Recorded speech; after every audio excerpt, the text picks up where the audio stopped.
Il faut souligner le travail des chromistes. C'est quand même des couleurs qui sont assez uniques. Hein. Ça ne ressemble pas à du Tintin, quoi. On est vraiment dans un produit qui a son identité. Alors Chris Vallone aussi, ça c'est une série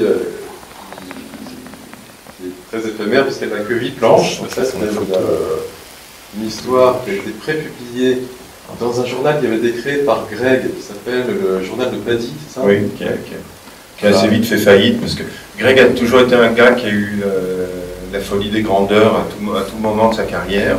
Ça lui a parfois servi, ça lui a parfois desservi, mais là pour le coup ça l'a bien laissé sur la paille. Et heureusement qu'il a pu rebondir, notamment grâce à Franquin, en faisant des scénarios pour Modeste et Pompon et Spirou. Ça l'a remis le pied à l'étrier, mais ça a été un moment où Greg, effectivement, s'enfonçait dans le trou. Mais on voyait aussi arriver la fin d'Heroic Album, parce qu'en fait, le Spirou et Tintin marchaient très très bien à l'époque, et le marché était très abondant. Le tirage moyen de Tintin ou de Spirou, c'était entre 200 et 300 000 exemplaires par semaine, ce qui est absolument colossal. Et puis le marché français commençait à s'ouvrir, puisqu'en 1948, Tintin arrivait en France. Mais dès 1949, la commission de censure se met en place. Et là, il y a toute une série de codes, d'ailleurs toujours d'application, qui obligent par exemple un magazine pour la jeunesse d'avoir un quota rédactionnel de minimum 30%, sinon on ne reçoit pas le numéro de commission paritaire. Or, le numéro de commission paritaire, on en a besoin parce que ça réduit la TVA de 5,5 à 2,10% pour la presse. Les tarifs d'abonnement sont moins chers, enfin pour plein de raisons. Le numéro de commission paritaire était nécessaire et il se fait que la Sage Édition a créé au début des années 50 un titre qui s'appelait Héroïque. Et Fernand Chenval a eu la mauvaise idée de faire un procès contre la Sage Édition pour arrêter ce titre Héroïque. Et au moment où il a voulu introduire Héroïque Album en France, la Sage Édition, qui avait un membre dans la commission de la loi de 49, parce que c'était une commission paritaire composée d'éditeurs, d'auteurs et de dames patronesses, on pourrait dire ça comme ça. La SAG avait un membre dans la commission, et évidemment, il a cisaillé Heroic Album, et l'interdiction de diffusion d'Heroic Album en France a été à l'origine de l'arrêt du titre qui laisse Tillieux et tous les auteurs d'ailleurs d'Heroic Album sur le carreau. Une partie de ces auteurs va aller chez Tintin, des gens comme Funken, comme Cranals, comme Tibet, comme Duchâteau vont poursuivre leur carrière chez Tintin, mais Tillieux et JDM sont les deux auteurs qui vont réussir à faire leur trou chez Spirou, mais parfois par des voies détournées, c'est-à-dire par la collaboration avec Franquin pour JDM, mais également en passant par la Real Press, par la WordPress pour ce qui concerne Tillieux, c'est-à-dire qu'il n'y va pas directement, il va à travers Trois Fontaines étant le propriétaire d'une société qui s'appelle la WordPress. La WordPress fournit à Dupuis des séries comme Buck Danny, comme La Patrouille des Castors, comme L'Oncle Paul. Donc Tillieux va d'abord travailler pour eux avant de pouvoir se faire accepter, coopté d'ailleurs par Franquin et Peyo et Maurice, avant de pouvoir travailler dans Spirou. Voilà, j'ai dit un peu vite, non? Non, c'est bien. C'est bien pour juste finir avec Chris Vallone.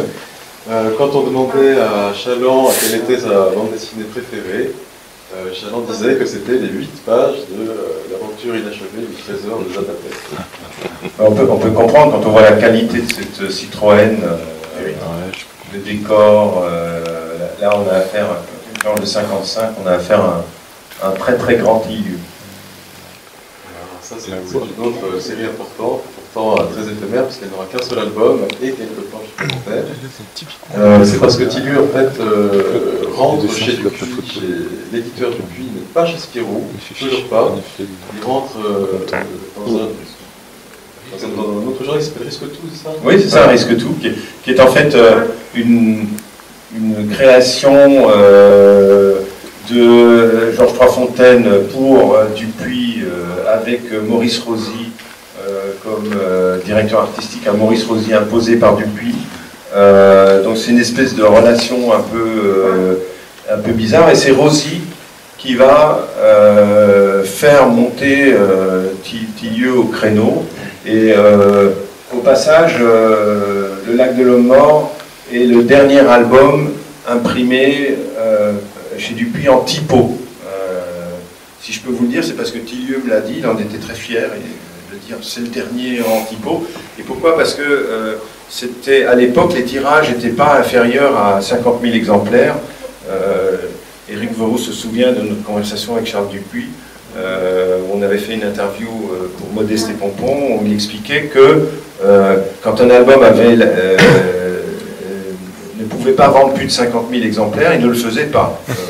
C'était 50 000 exemplaires de tirage minimum, c'était la moindre des choses. Et c'est le cas. Moi, j'ai vu les contrats de Tif et Tondu à l'époque. Aujourd'hui, on a l'impression que Tif et Tondu est une petite série mineure. C'était 55 000 de premier tirage. Ce qui est quand même impressionnant, et ce qui explique le succès des intégrales aujourd'hui.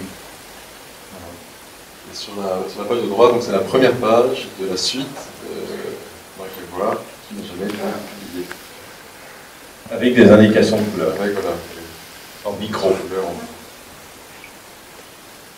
Ensuite, oui, il y a quelques publicités, parce qu'il en a fait pas mal, vieux, entre 50 et 60 et 65.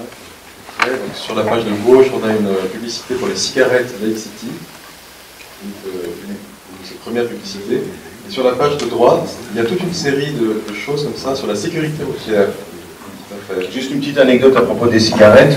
En fait, il y a un très grand cigarettier belge qui s'appelait Van der Elst, qui était notamment le producteur des cigarettes Belga et des cigarettes Boule d'Or. D'ailleurs, il y avait une blague que se disaient tous les écoliers belges à l'époque: c'est pourquoi le roi et la reine des Belges n'avaient pas d'enfants, c'est parce que les boules d'or étaient filtrées.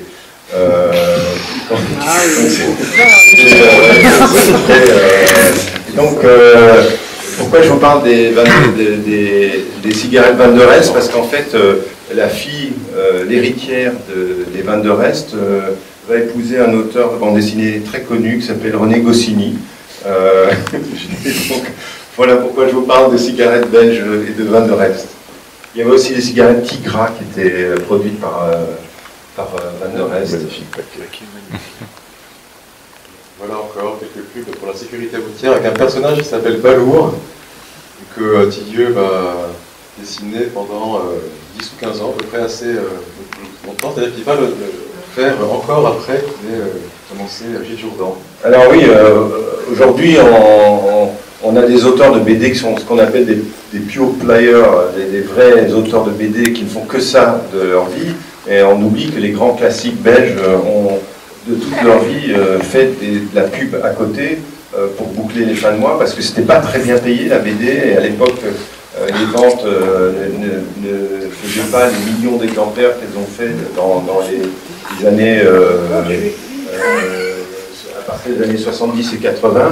Et justement, en reparlant du Lac de l'Homme Mort, le Lac de l'Homme Mort a été publié en brochet, et en fait Dupuis était très très résistant contre les cartonnés. Il y a juste quelques ouvrages qui étaient cartonnés, il y avait notamment les Spirou, mais en fait la vraie raison, et c'est Dupuis fonctionnait comme ça, la vraie raison pour laquelle il refusait le cartonnage à la plupart de ses auteurs, c'est que le cartonnage devait être sous-traité à l'extérieur de l'imprimerie, tandis que le brochage était fait en interne, et donc ça leur permettait de rapatrier 100% des bénéfices.